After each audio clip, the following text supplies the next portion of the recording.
Hey there, this is Gary, and got a special watch here. Real privilege to be able to work on this. This is a Movado from the 1960s that belongs to my dad, and it was given to him by my mom, and it was given on Christmas, 1964, and I know that because there is an engraving on the back, and it says Diane to Jim 12/25/64.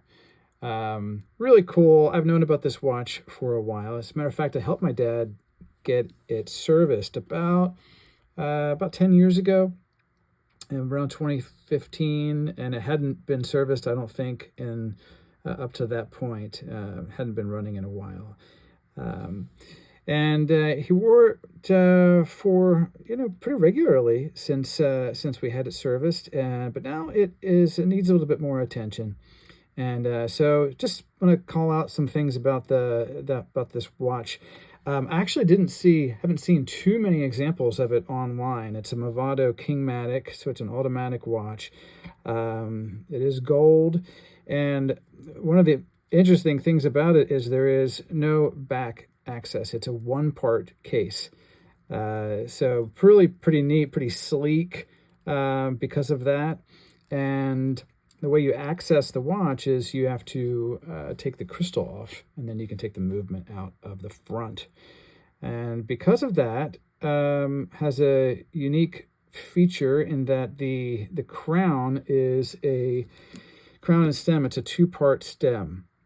So there's a friction fit stem where you pull the crown off, and it actually comes off, and then you can pop the movement out of it.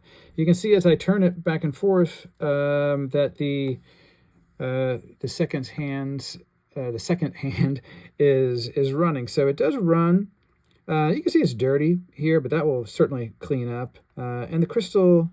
This might be the original crystal on it. It has a couple scuff marks on there, so I could either try to just to kind of just polish that, or I might just get a new crystal to put on it. But the issue that I'm seeing is with the two-part crown and stem.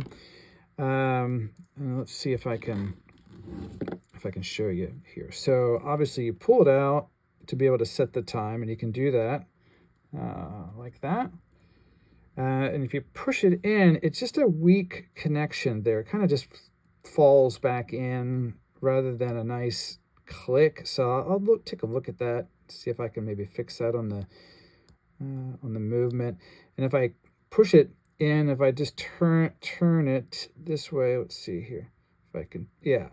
So all the way in, I can turn it and it still sets the time. So that shouldn't be doing that. It should only set the time when you pull it out one click like that.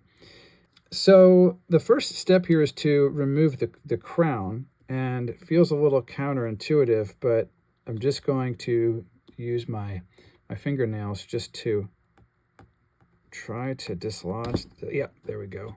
Kind of feels like you're breaking it, but you're really not. There's the you can see it has a slot in this crown. I didn't break it. That's meant to be that way. It has the slot here, and then there's a corresponding tab on the other part of the stem that clicks together like that. There are two ways that I know about on removing the crystal. One way is to use a plastic syringe, and you put a piece of plastic around the crown tube here, or the stem tube, and then you use that compressed air from the syringe to actually put air into the watch, and it pops off the crystal. But I'm going to try it a different way, and here I'm going to get the crown out of the way here. And I'm going to try a different way, and that is to use this small suction cup. It's actually almost exactly the size of the crystal. So I'm going to try it this way, and just apply the suction cup to the crystal, and let's see if that will give me enough grip to remove this. Oh, yeah, it did. There it is, right there. So that's an acrylic crystal, and yeah, I might actually try to just polish that up. There's a polishing compound. I can't remember the name right now, but I don't have it yet, but I'll maybe try to get some. I heard that it does remove these like light scratches. I'm going to take the movement out. I would maybe think about taking the hands off first, but I'm not going to do that while it's still running. So I will just try very carefully, see if it will just. Oh yeah, it's going to come right out. And there we have it. And what does the case say? See if it's a branded case. Yeah, Movado, 14 karat, gold filled,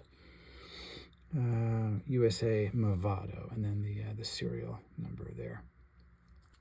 Okay, the watch has stopped, and I've moved the hands together there to make it a little bit easier to remove the hands when they're all lined up.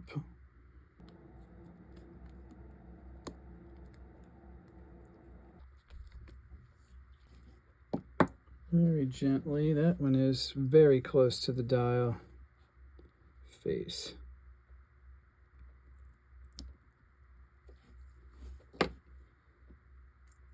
There we go.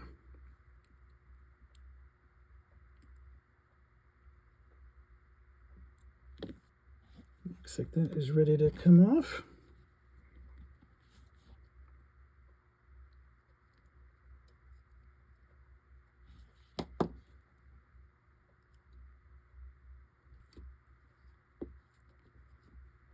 Okay.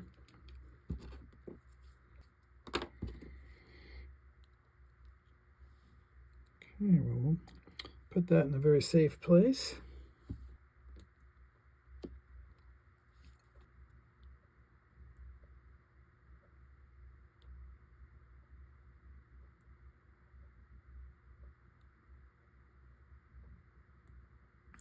When I was pulling that, it looked like this should engage more with this spring lever here, and it like that. So you pull the stem and it pushes this, and it does engage into here, but it's not a very, and it feels very loose,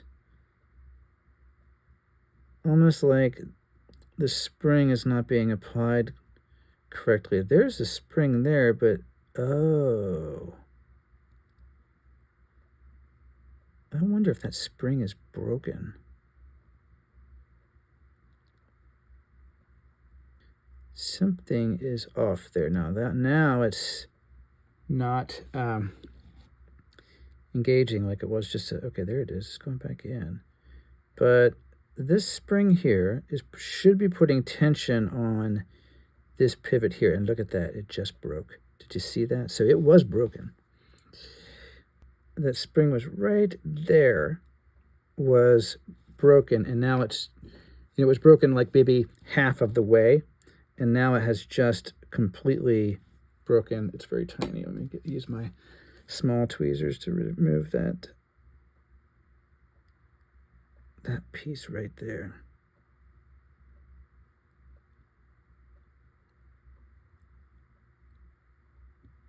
So, okay, well, it also feels loose even without that. So there might be something else going on here too, like just the way this arm here feels very loose. I'll have to take a look at that once I take this all apart. But I am curious about that. But interesting to find that broken spring. So here is the counterweight that moves around, and that when that moves around, it winds the watch automatically. Just with the movement of your wrist and body. And so what I'm seeing here is the counterweight is attached to this counterweight bridge.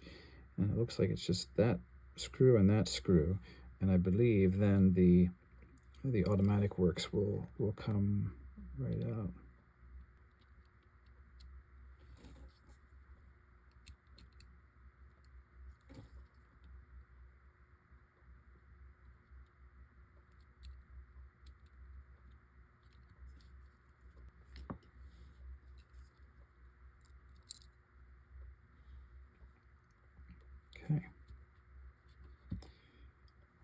have that.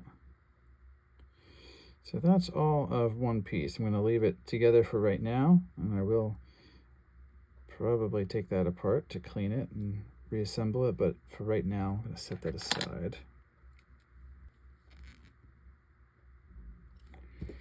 So it says Movado Factories adjusted 2 positions Swiss 17 joules.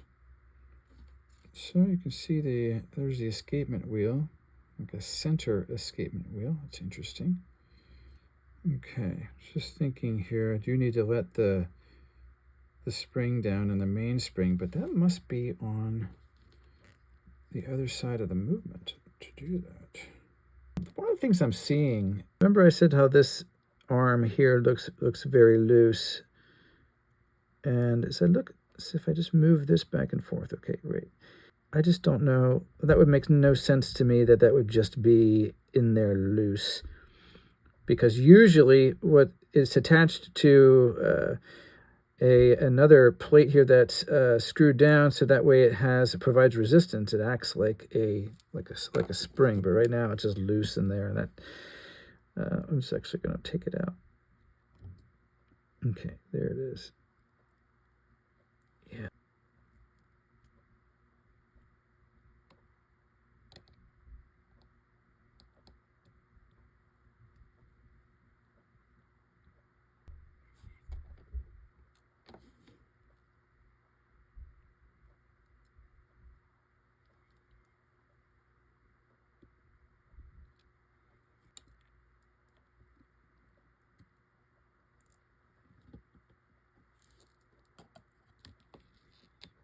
Screw went down here.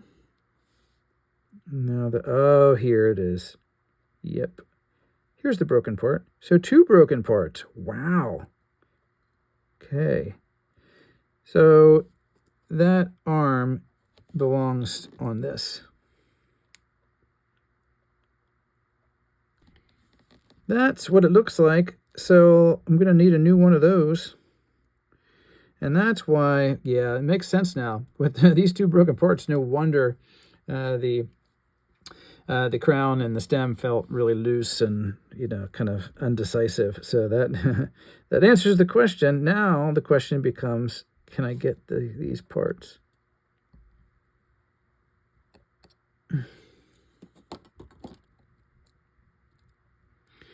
Yep, those 2 will come apart. They're just kind of stuck together with a little bit of oil. Next, I'm going to carefully take out this spring, the broken spring.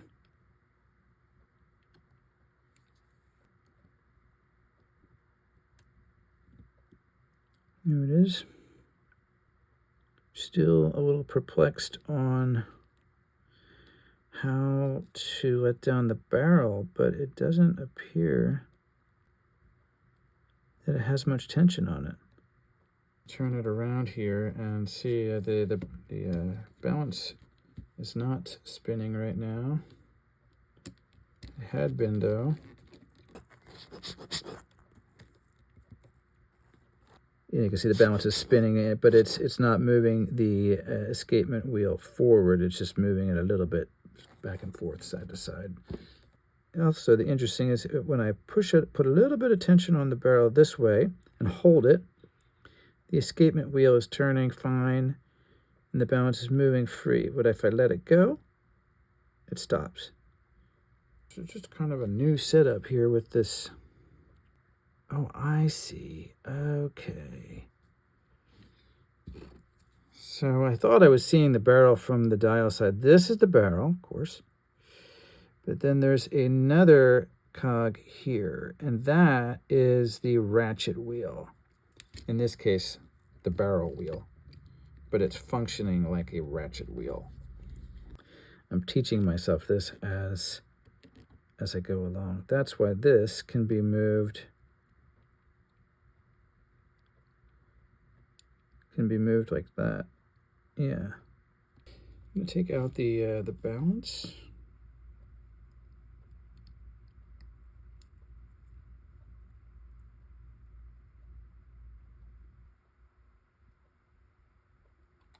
Next is the barrel bridge here. Barrel bridge.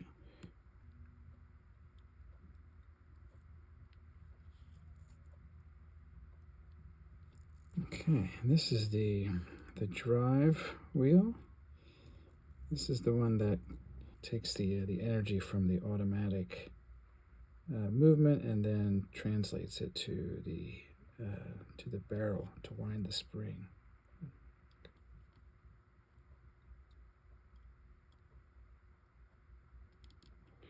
Okay, there's the barrel.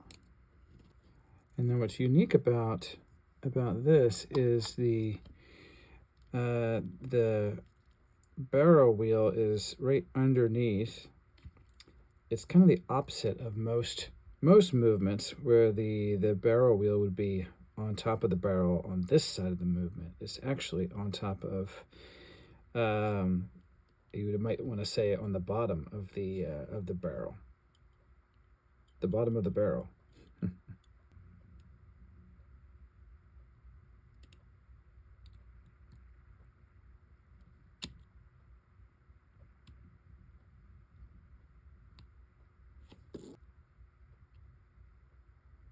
Just want to very gently pry that up. That has the escapement. And right there, that's the escapement bridge. And then the center wheel. So this wheel does want to come out. Really should remove that one first, but I'm not quite sure how best to release that. And it's in the way, because you can see this is such an interesting movement. I haven't seen one like this. You can see where this pinion for this wheel actually goes through the bridge, not through a jewel, just through a hole in the bridge. Very unique. Oh, there it is. Okay, so it just came out. Here's the escapement.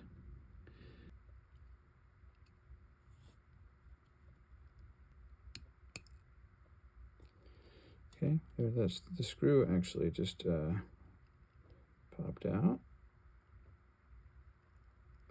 Wheel out with just a little rodico like that.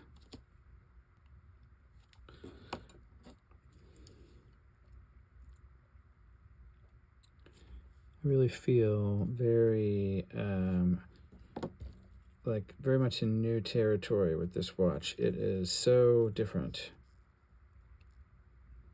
than other watches of the era,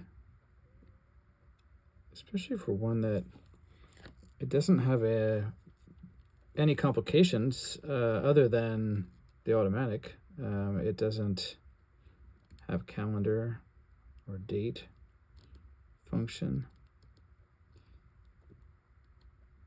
Okay, there it comes. Tiny, tiny little bridge with a jewel.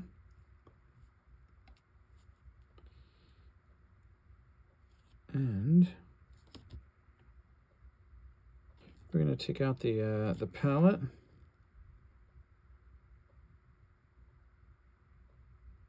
See it moving there.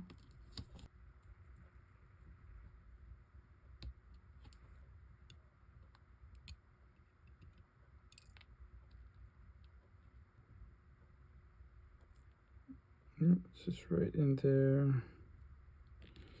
There, just moved around a little bit. So it's just these two wheels that have something attached to them on the other side that we'll need to remove here. This is the click right here. It is absolutely tiny. This is how it works. See if I'm pushing this against my tweezers, and there's a spring right there. So as it goes like this into the barrel wheel, here it is making the click sound. So it's working. Looks like the spring is still okay. So I can take the click out and then also the click spring.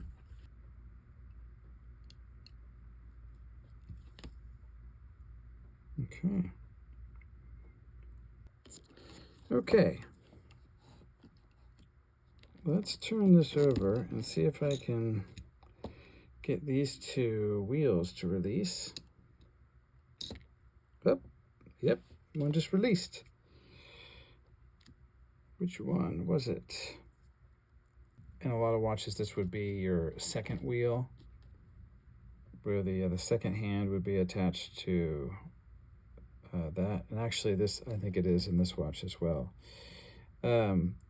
Usually you have the cannon pinion, then it goes down on top of that.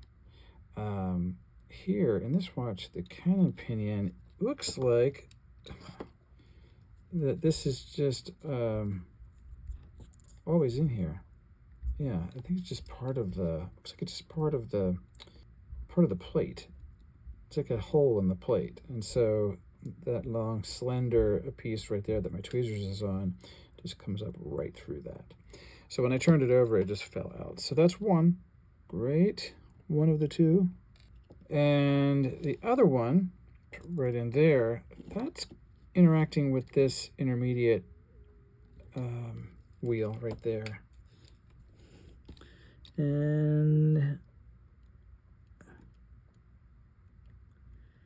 I'm wondering if that is just attached that way. It doesn't come out. And so if I pull the, that's why I thought, oh, I'll pull the stem out of there, and then that way it will fall through. So that's my working theory right now. Okay. There it is. This is the split stem. Now here is the pinion winder. That should come out.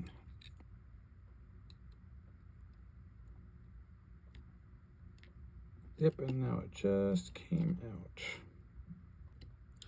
In a situation like this where I haven't been here before and I don't know exactly how this works, what I do is I just try to gently kind of explore to think, what if you just gently ask this thing to come up a little bit by putting just a little blade of the screwdriver right underneath there.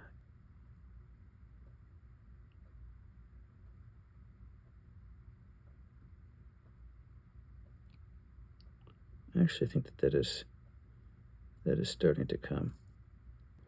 I'm going to just turn it a little bit so that I'm putting pressure equally.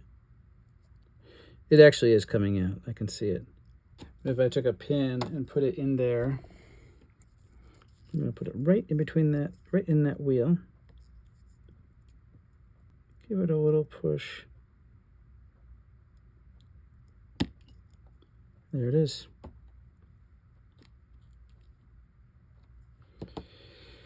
Okay. This is very interesting, actually. If you look at it, it actually has two sets of cogs. So it has the coarse one on top and then a fine one as well that interacts with the, I think that driver wheel that ends up driving the barrel. Here is the automatic winding system, which is really such an ingenious invention. This part attaches to the movement like this. Then, of course, this weight spins around. The ingenious part of this is that no matter which way it spins, it still winds the pinion that winds up the barrel spring. It winds it in the same direction.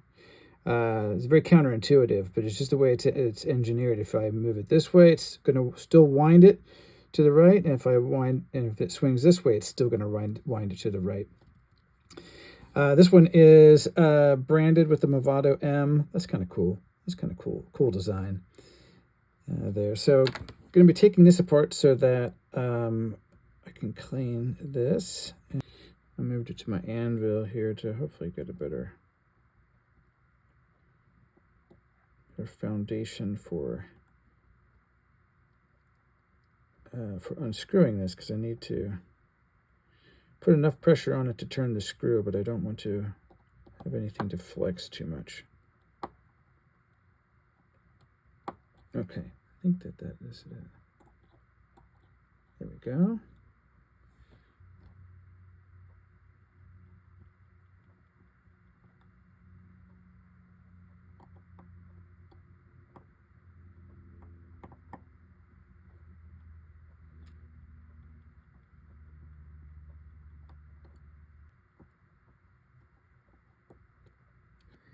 And I do see there are some gears here. You can see the pivots, 1, 2, and looks like there should be a third one there.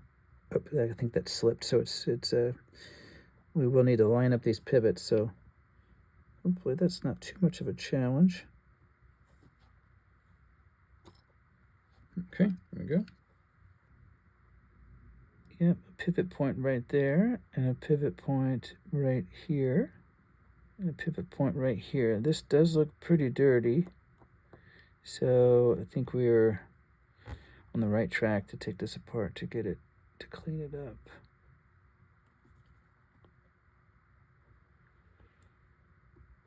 This is very delicate engineering here. Yeah, there's a big old hair in there. Oh, that's not a hair, that is a spring. A hairspring.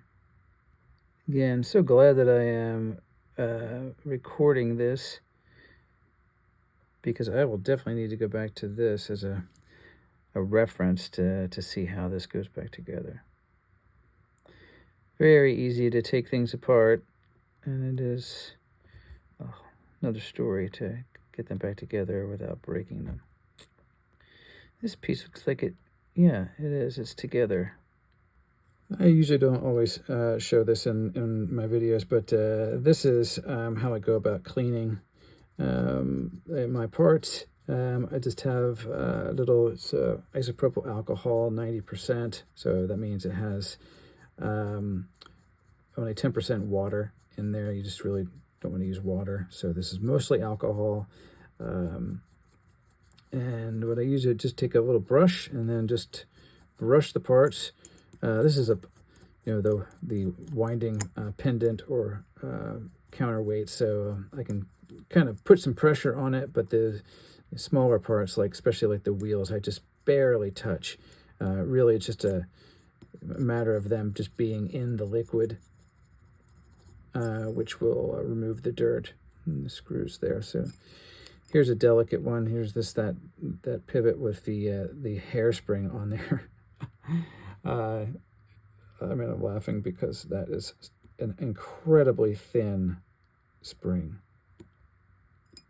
Like I thought it was just a little hair had blown into the movement, which is also common to see that, but nope, that's a spring. I can't imagine actually having to make that spring. I just really kind of am in awe of all the watch parts, how they make them. These tiny screws, how they do that, I don't know. Yeah, there's a little dried grease in there, so it was good. You can see the little particles here in the alcohol, so it was a good idea to take this apart to clean it. Otherwise, as it turns, then those tiny particles work themselves into the other parts of the watch, and it just not only does it gum things up, make things run slower, but they act as kind of like a grinding element, and will wear out the watch parts over time.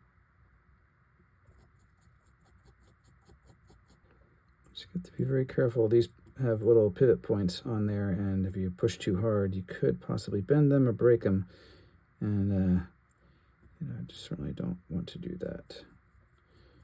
But as they turn, I can definitely see that there's old grease on there, so just trying to brush that off.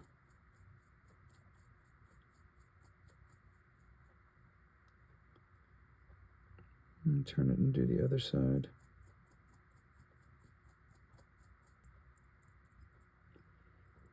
Yep, and then lastly, this little wheel, very, very, very gently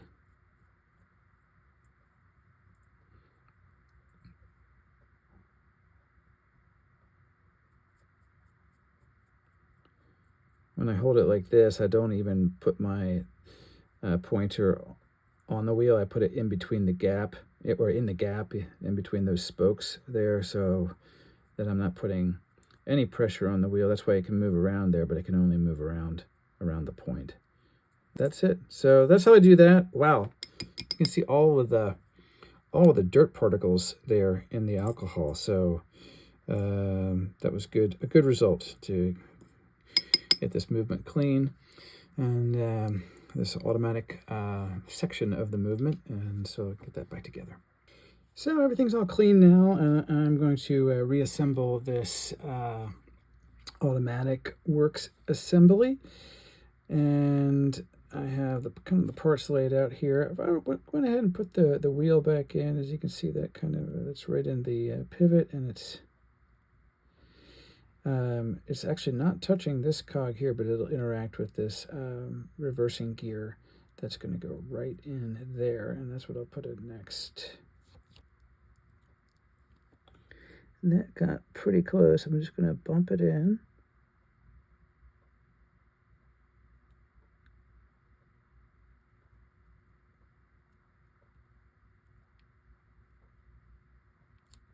Now, the next part is this lever with this hairspring, like this. And as you can see, the wheel just popped out, but that's okay. I'll put that back in.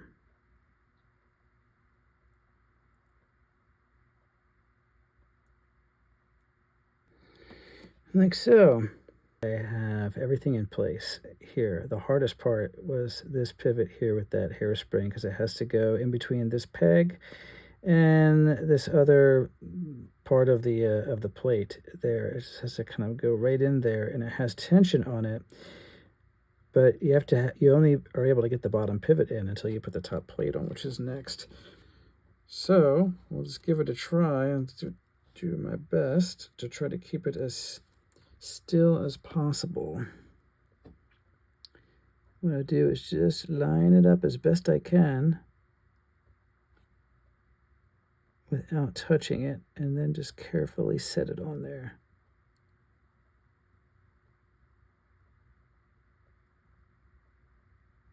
And then just ever so slightly, just try to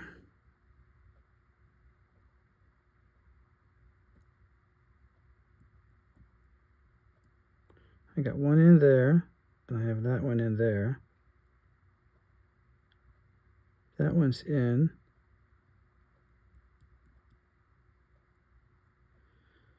That is very close, but it's not in yet.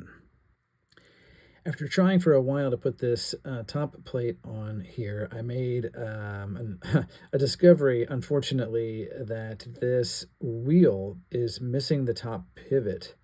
It's so small, I just didn't notice it before, but that's why I wasn't seeing it through the hole, the punched hole in this plate, and so that's why it was appearing to be a little bit crooked, because this top pivot is missing.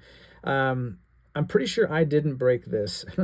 I'd admit it if I did, because before, when I was taking it apart, I noticed that this wheel was a little bit crooked. So I do think that this was broken before I took the watch apart, and that probably contributed to the fact that the watch didn't stay running for my dad, meaning that the automatic pendant was turning, but it wasn't really because of this broken part. It wasn't fully winding the watch.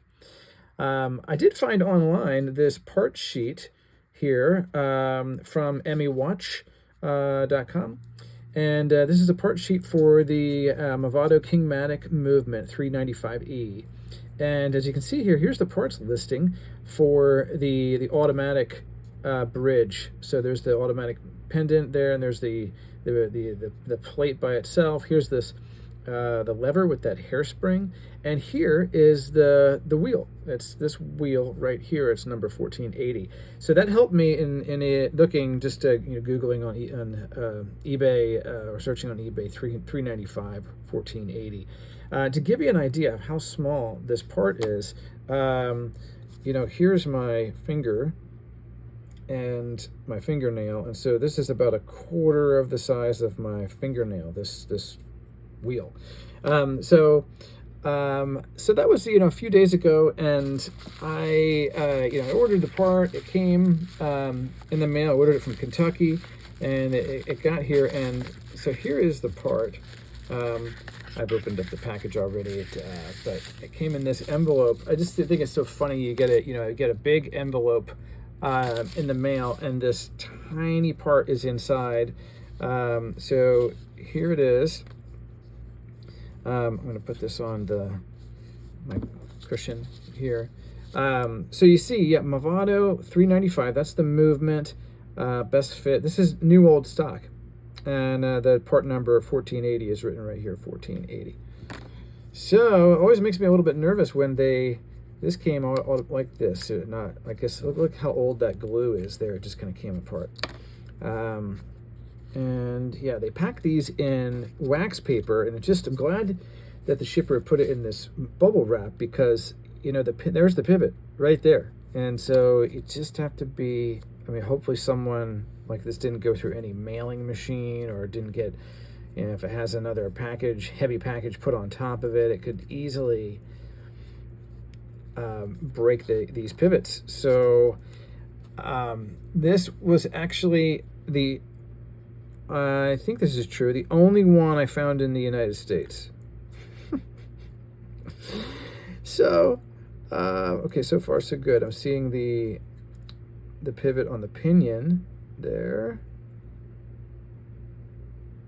And I'm seeing it on the other side as well. Let me see if I can get that's as close as I can get here.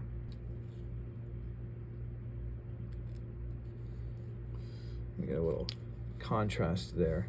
So this is good to go. Here, and what I need to do is I need to pull out this wheel that's in here very carefully without dislodging any of the other parts, so then I can then put the new one in.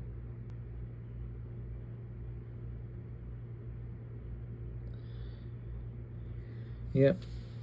I don't know if you can see that on camera, but on this pivot is okay, but on this side there is no pivot. It was just sheared off at some point. Very carefully try to put this pivot here right down into that. I think that is in. Turn this gingerly.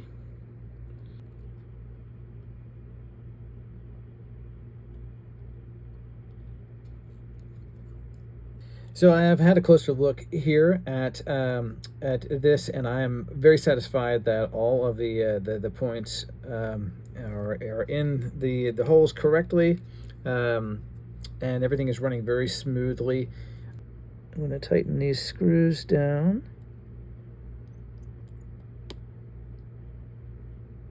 Okay, well, here's this old wheel. It's unfortunately that is no good anymore. But very fortunately, I was able to find a replacement.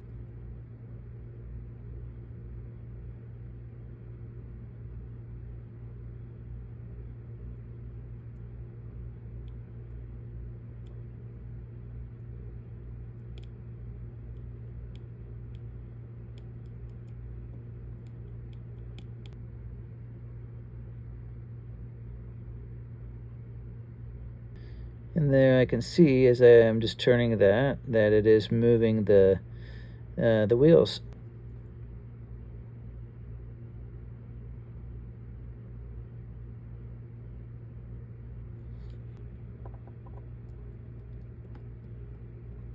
Okay. That is the automatic bridge back together. And that feels very, very smooth. Those ball bearings are greased and working very well.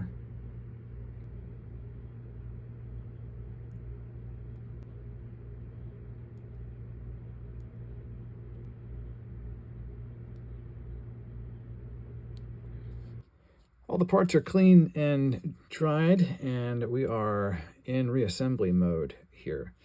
What I did was I rewatched the video of the disassembly because this movement is pretty new to me. So I laid out my parts in order.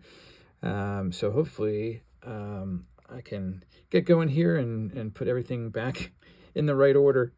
So we are going to start with the pallet fork. I just like to tap it just to see if it is rotating in there. And not very smooth at present. Okay, that is good. This is this pallet bridge is really interesting too, in that usually it's kind of lined up like that with the pallet, but this one is offset like this. And it has the two pegs in the holes. Very good design with one screw in between. And it's just sitting there right now because I want to make sure that the pivots are in the right place. And just give it a little tap, because what you don't want to do is break off those tiny pivots. Yeah, that seems like we're in pretty good shape there. Yep, because the way you know if it is in there correctly is, first of all, you should be able to see the pivot through that jewel, but this is so tiny, even with my loop, I can't quite make out that top pivot there. But if I just tap this, yeah, see how that's moving free and clear? That gives me confidence that both pivots are in the right place. If it was if I was getting any resistance there, then I knew I would be in trouble. I like to keep the parts grouped together, even the screws, so I know, like, oh, this screw goes with that part. All right, now that I've tightened it, I'm going to do another test of the... Uh-oh. Uh-oh. No. Yikes. Uh-oh. I don't like that at all. Uh-oh.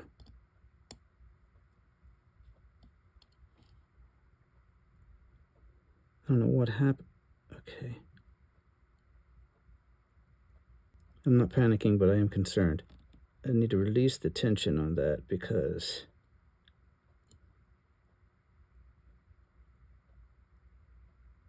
something's not right. It was snug all of a sudden. What I was talking about the feeling resistance definitely had a lot of resistance, and that is worrying.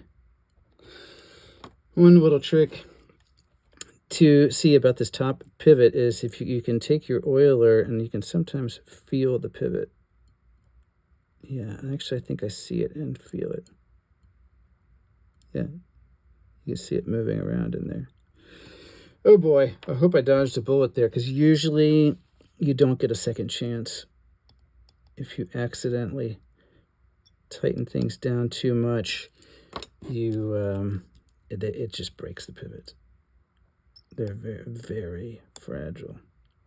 I think maybe what saved me a little bit is that this screw is acting like a little bit difficult to tighten.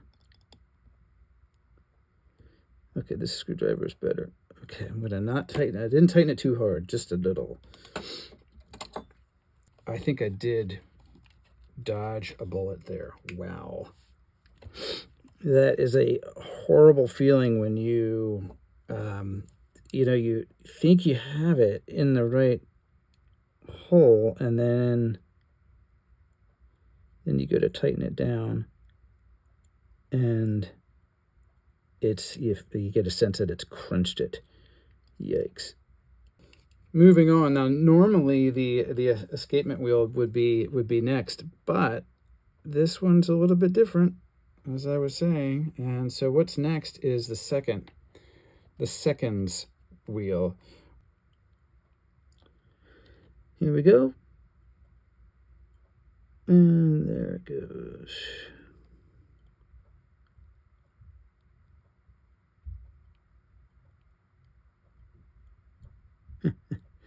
You can see it's hanging a little bit on the pallet, so I might have run into a problem already, meaning I think this wheel needed to go in before the pallet.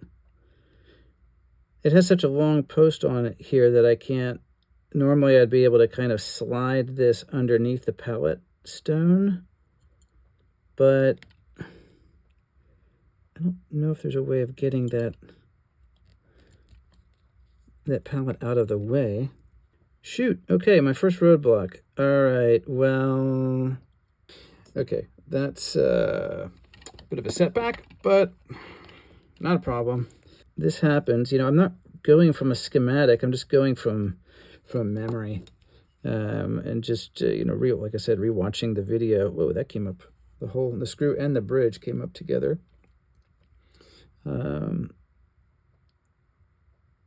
It's easy to take out, harder to get together, but the good thing is I can examine this pallet fork and both pivots are in good shape. So now I know for sure that they're in good shape rather than just assuming. Okay, now I can put the seconds wheel. All right, that's how that goes. Yep, and that's where the escapement wheel will go right there, and then here's where put the pallet back in. That feels like it's in.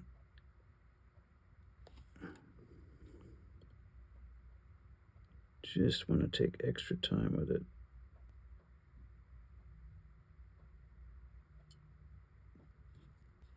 Not convinced that is in there yet. Yeah, what I should, like last time, it's not quite in there yet because the oiler touches the top of the pivot and it should move the pallet around. So that's a clue to know that it's in the right place. Let me just take extra time to make sure. Oh.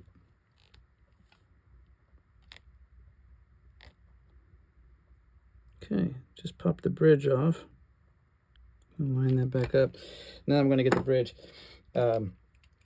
Fortunately, it wasn't the pallet itself that flew, but I did feel it hit my foot.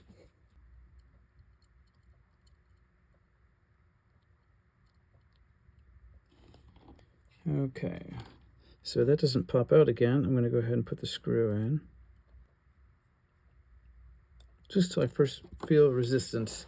It's moving pretty freely, but it might be actually too freely. Yeah, it has some lateral movement that means it's not quite in yet.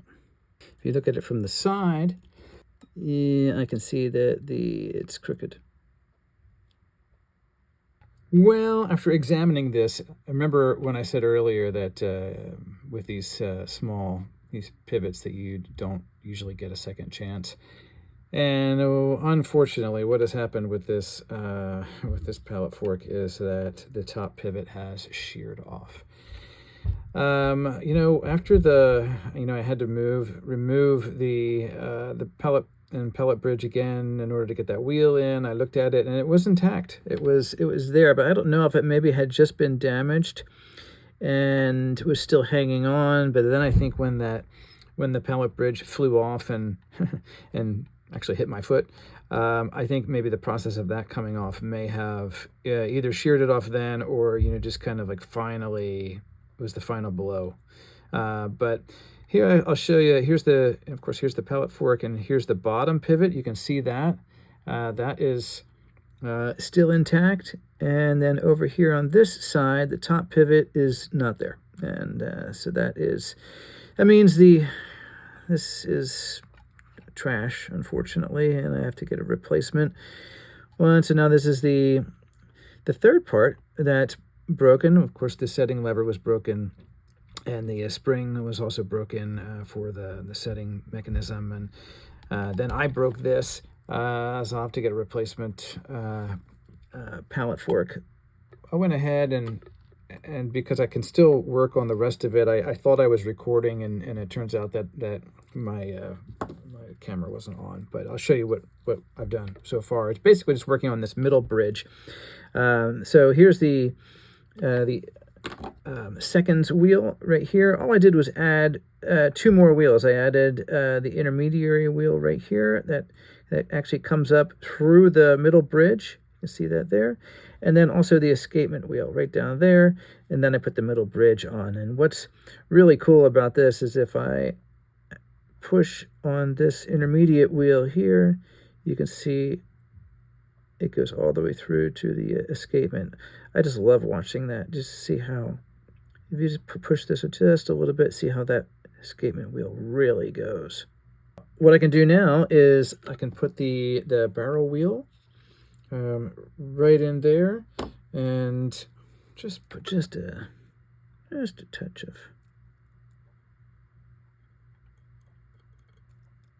of grease there underneath that seconds wheel, just like that.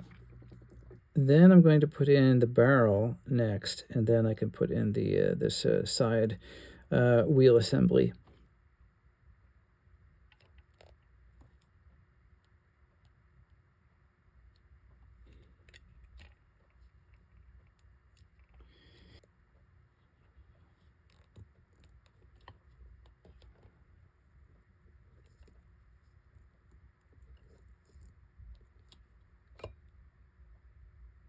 See how that's turning?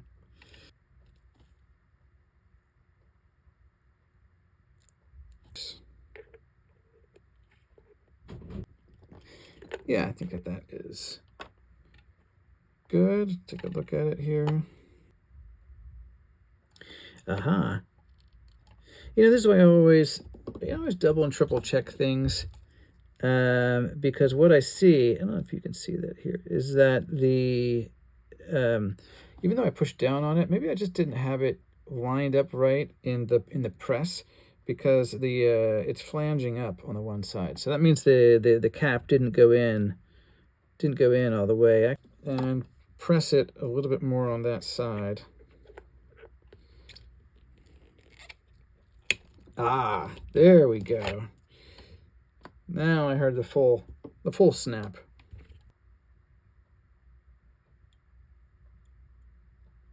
So I have the barrel assembly ready to go. I just wanted to point something out about this.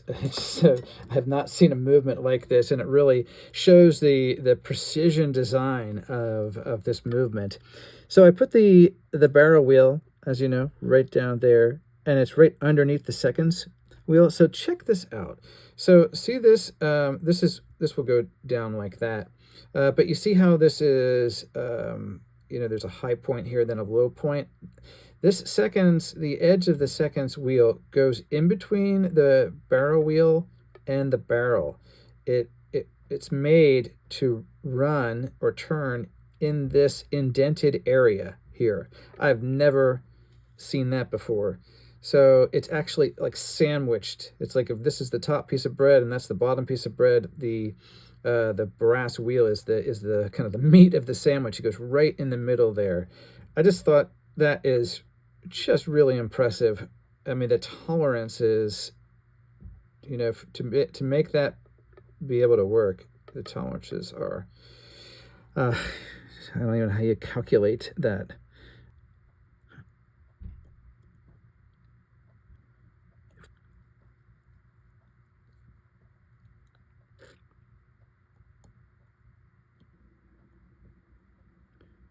And that is interacting just fine with that.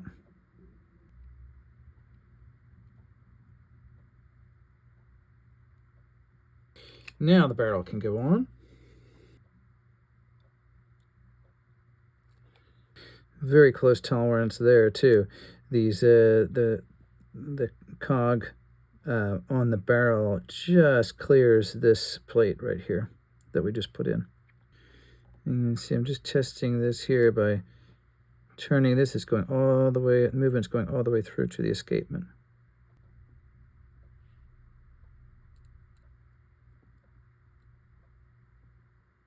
that.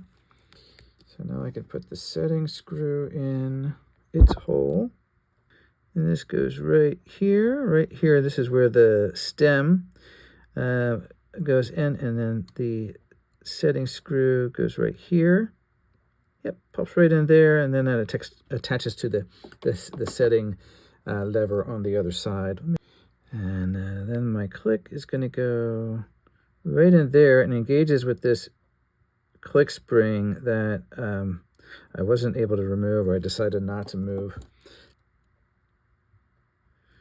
Right on that post.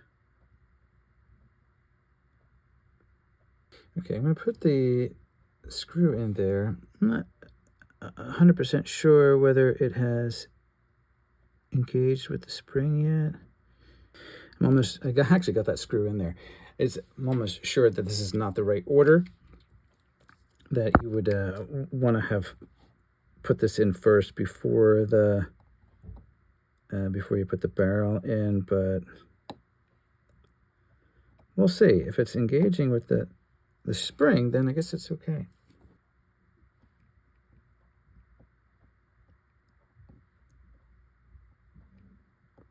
Hey, yeah, I think that's good.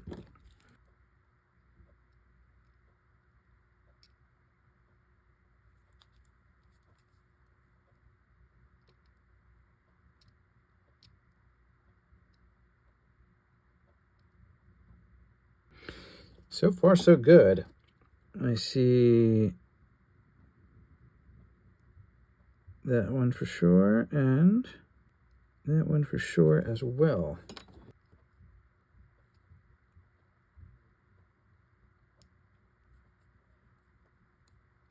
See if I move this. Oh, yeah.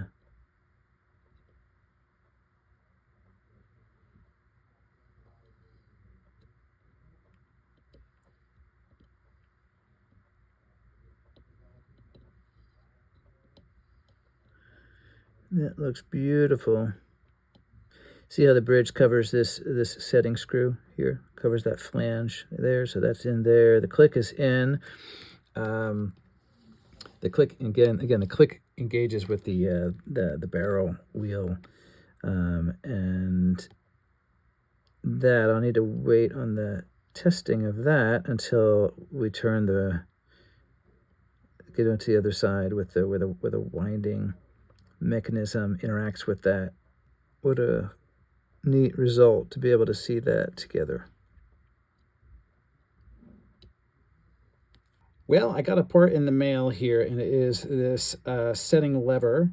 This is the part that I'm replacing here. This is the broken piece here. So this new part came from Ireland, and I've got it. There wasn't very many options to get one of these, and this was actually from another Movado movement.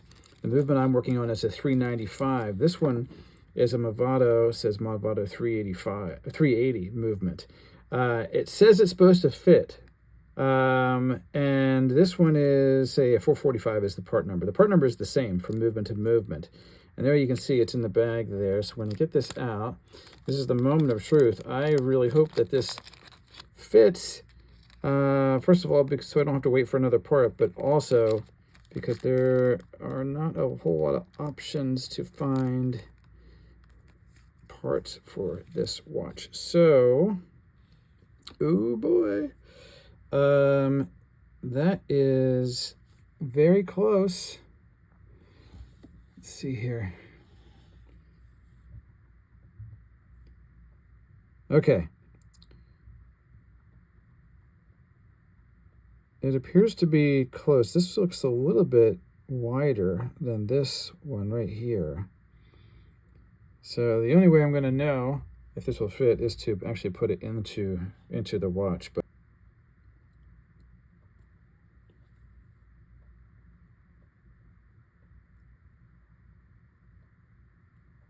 it's not fitting exactly. in the movement, there's a post here and a post here, and then here's the screw hole. This one and this one go into these two holes on the ends, and it's like these holes are just a touch small from this one.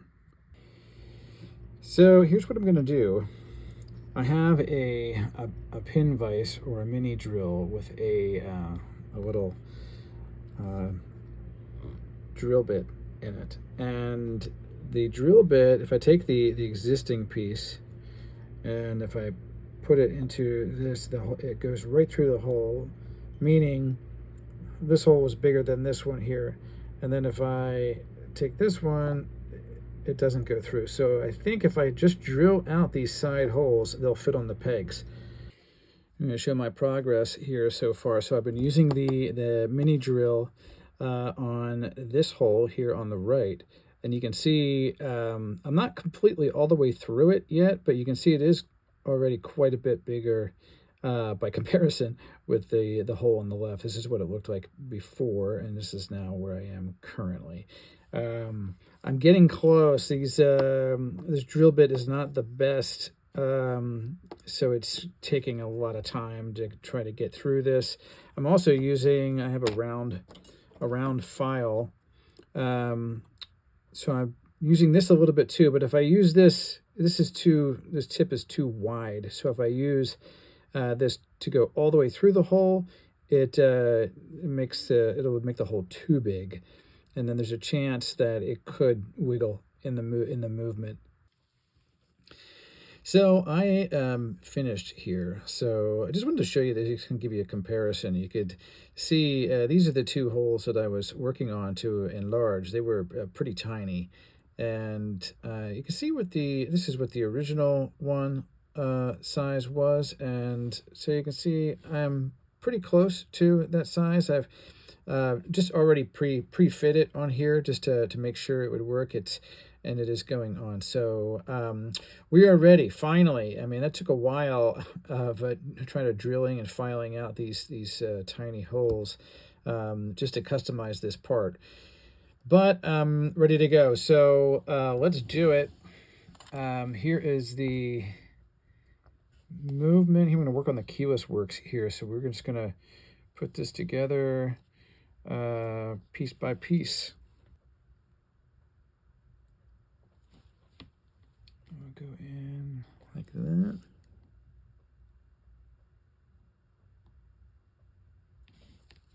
Next is this piece right here that will go right on top of that.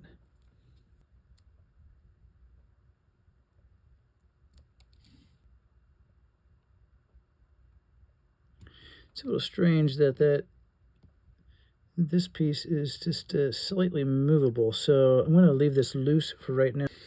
So this next piece is unusual. This is this kind of like two-part cog with the fine wheel on the bottom and the coarse wheel on top, and this snugs onto like friction fits onto the wheel from the other side.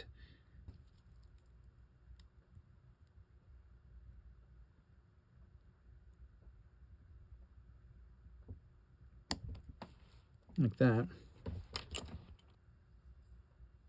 Okay, look at that. A little bit of a different kind of setup. Okay, goes in there like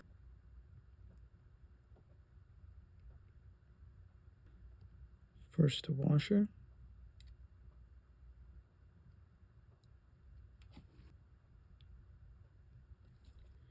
Then the collar.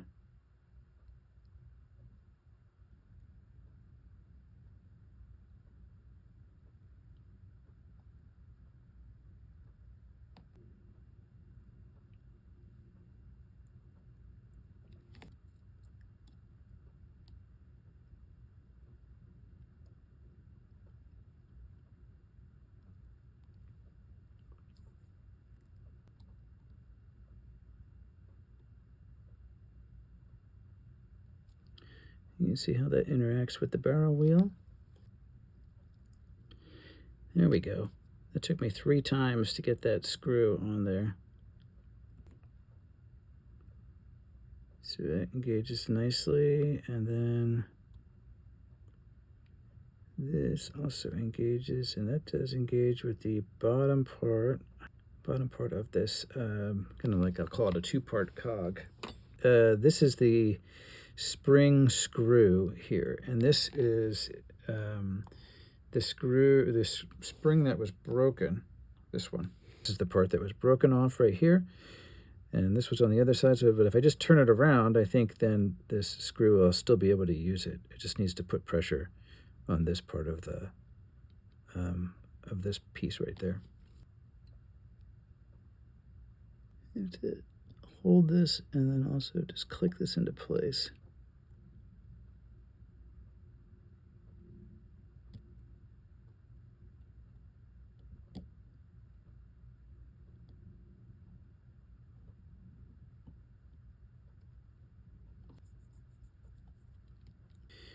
Now we can test how this is supposed to work.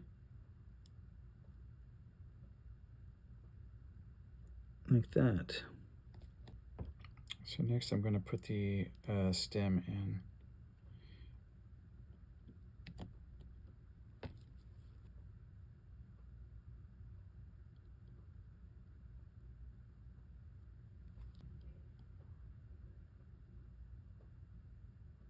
So this screw here, I need to tighten that from the other side. I think I need to take this piece out first, is what I'm thinking. Take this out. That's pretty easy to take out. So I can put this in, so this will then engage with that. So I'm going to go ahead and do that. Now, take the screw and the plate out at the same time. And then the setting arm. Place, and I'll just screw that in from the other side. What I did there was I just lined up that peg with the stem, and yep. So now when I pull the stem, it is engaging. If I move this, then it should click. This part will click into that other plate,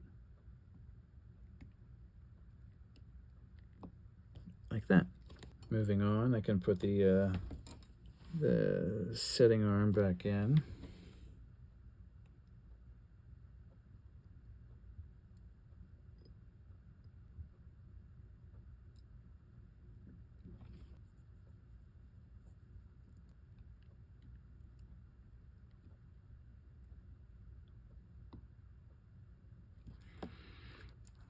That's interesting. As I'm looking at this,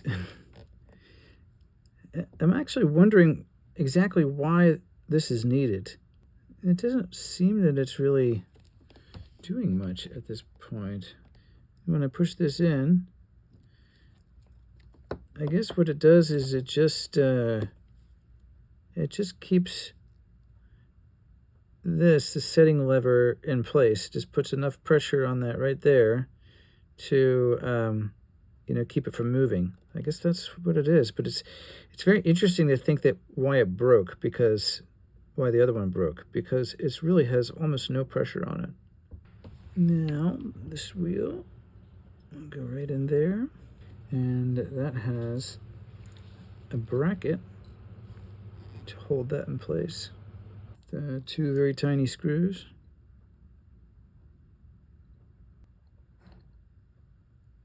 Time to move over to the other side and finish the top plate.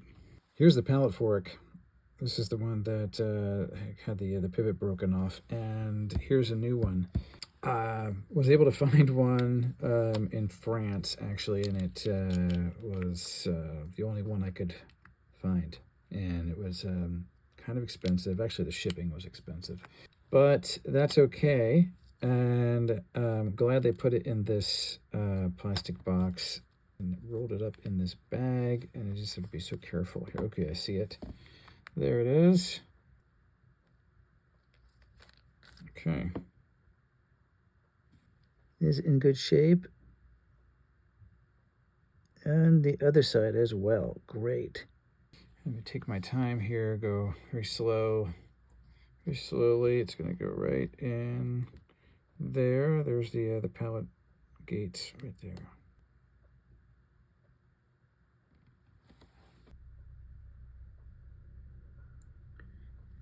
So how do you know when the bottom pivot is in the jewel?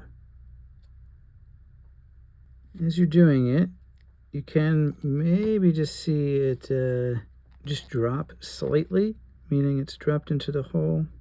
The best way to tell is that you can actually see the pivot in the jewel.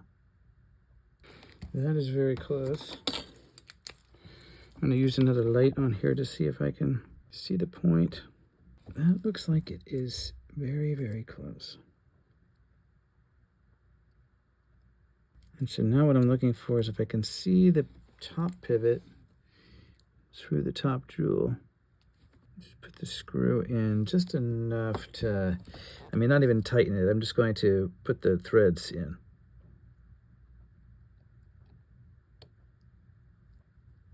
Like that.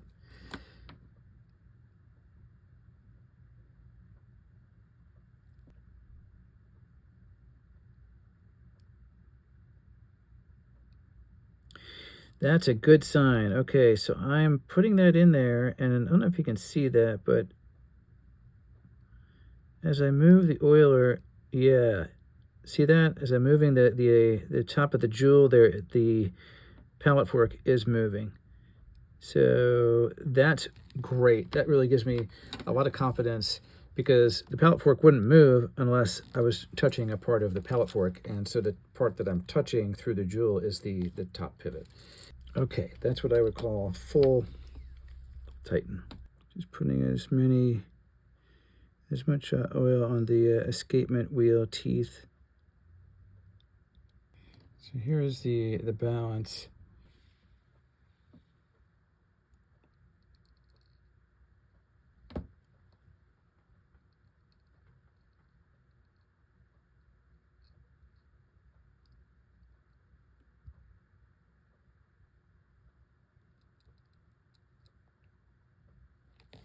It's pretty close, I think. There's no wind on the mainspring right now, so I don't really expect it to take off running, but I do want to just see if judge that the balance is in the balance jewels, and it appears to be. It looks like it is starting to engage with the escapement wheel, so that's really good. Okay, just a little bit of a wind on there. So it is running now. I was able to tighten down the balance there, and yep, it is turning. It's moving the escapement wheel. The amplitude is not great because, like I said, it just has a very little wind on the mainspring. We're now ready to put the automatic, bridge on here.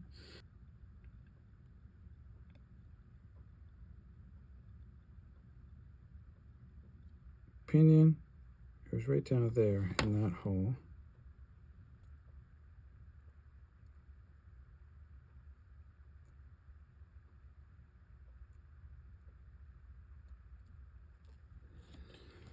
That's very close. So now this has to slide in. This part here has to slide into that wheel. That seems very complex, I have to say. Very hard to do it with this pendant on, so I'm going to take it off.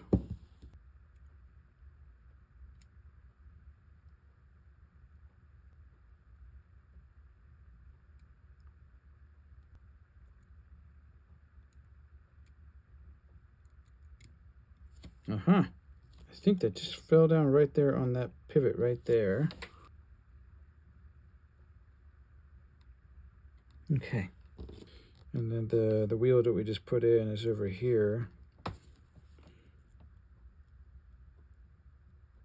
See it through the window there? It's going from right to left. Watch.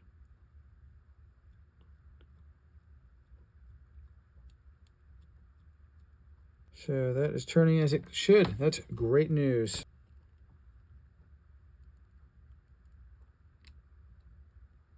There it is. As I did that, you can see I did kind of put that around a few times, and so you can see now how well the balance wheel is turning. Now we're putting more tension on the mainspring, so that looks really, really good.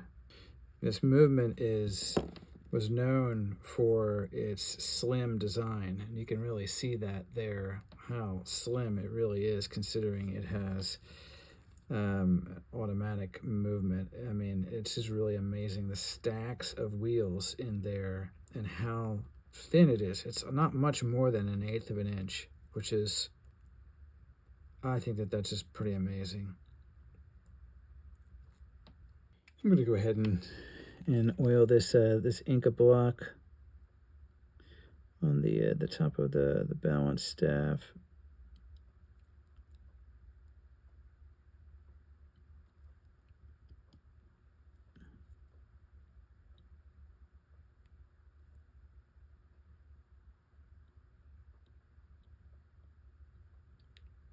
So that's pretty cool. You can see the top of the balance staff pivot in there, still turning. It's like a little cup, and you just want to get a little of the oil into that cup.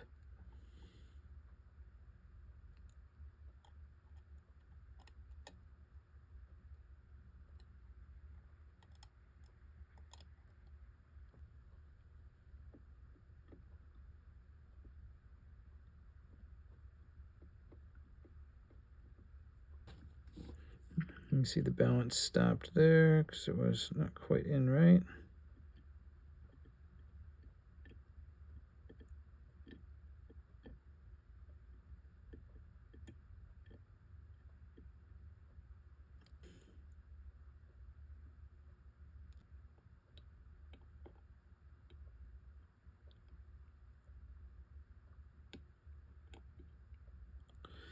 Like that.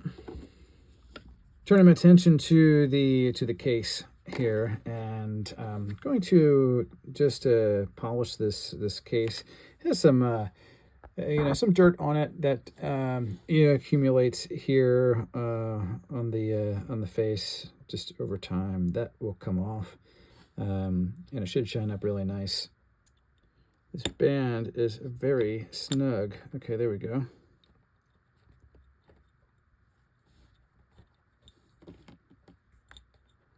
Yeah, the lugs look straight, not a problem. It just needs a little bit of a cleanup.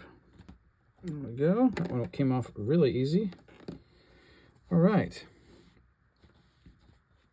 I'm just taking a little cloth and just a little bit of this metal polish. It's not abrasive. It is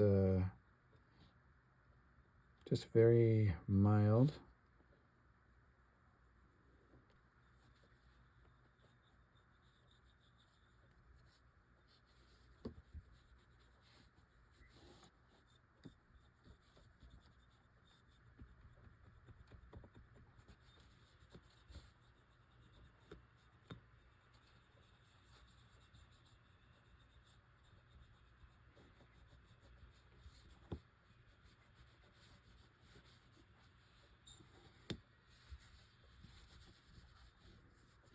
Just kind of a buffing process, just to kind of take the polishing compound off and then just shine it up.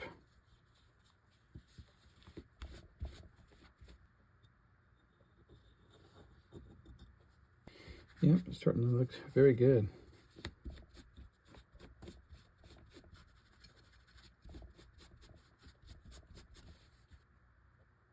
Yeah, that looks really good. Still, some tiny pieces here that I'll get off and make it perfect. But very happy with that. That looks a whole lot better. So we're ready to put the movement into the case, and just a couple more steps to do before we can do that. But I wanted to show you this. I had an extra stem for this watch. Because the one that goes in it is a split stem, and it's very hard to keep the crown on. when the movement is not in the case. So I put this one in here so it'd just be easier to work with, and that way I can kind of show how this engages with the keyless works here. So it's in the number 1 position, so I can pull it out to set like this there, and then if I turn this, you can see it's turning the wheels to be able to wind, or sorry, just be able to set the time. And then push it in, and then you can actually wind the watch. So you can wind it, and then it also has the automatic pendant as well that will wind it as you're wearing it. Just have the hour wheel to put on.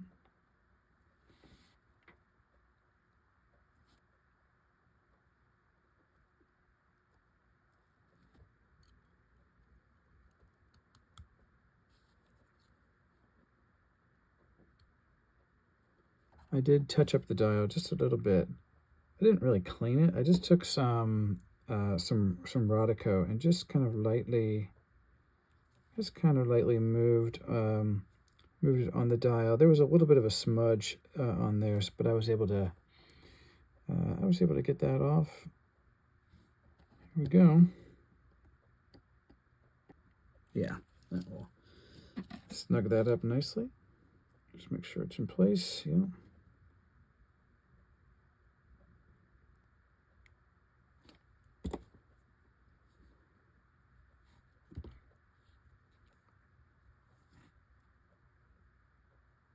I'm going to put this in the case, and then I can put the hands on it once it's in the case. So here it goes.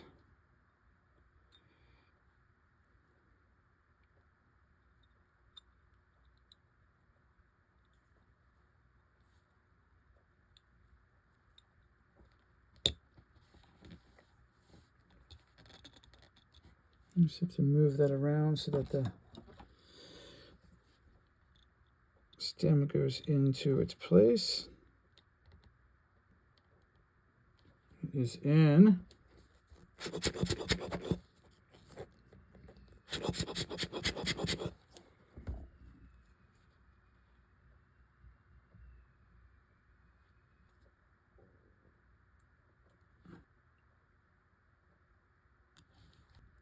Minute hand.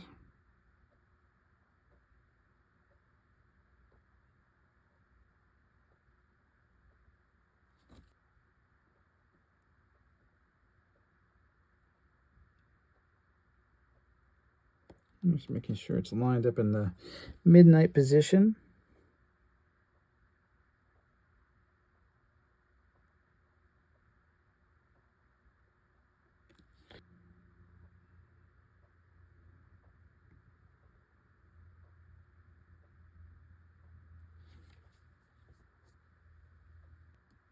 I think that minute hand is a little bit too high, so I have to adjust that.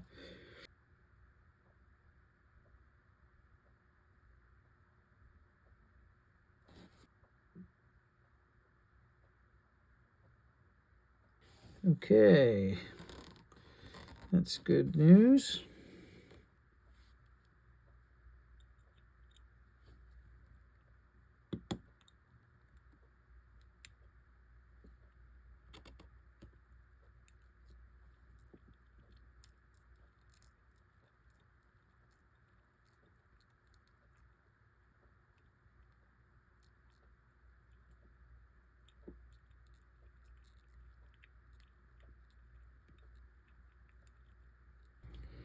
Okay, we are ready.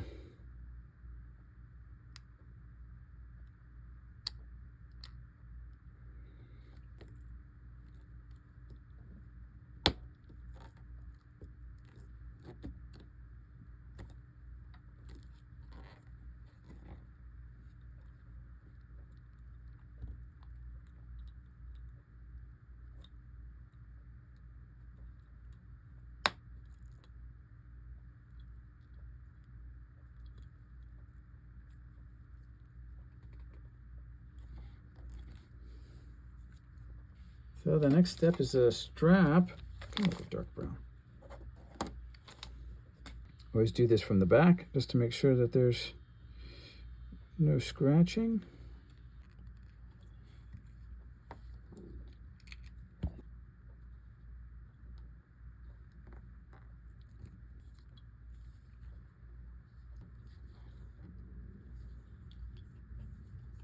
There it is, 1964 Movado Kingmatic automatic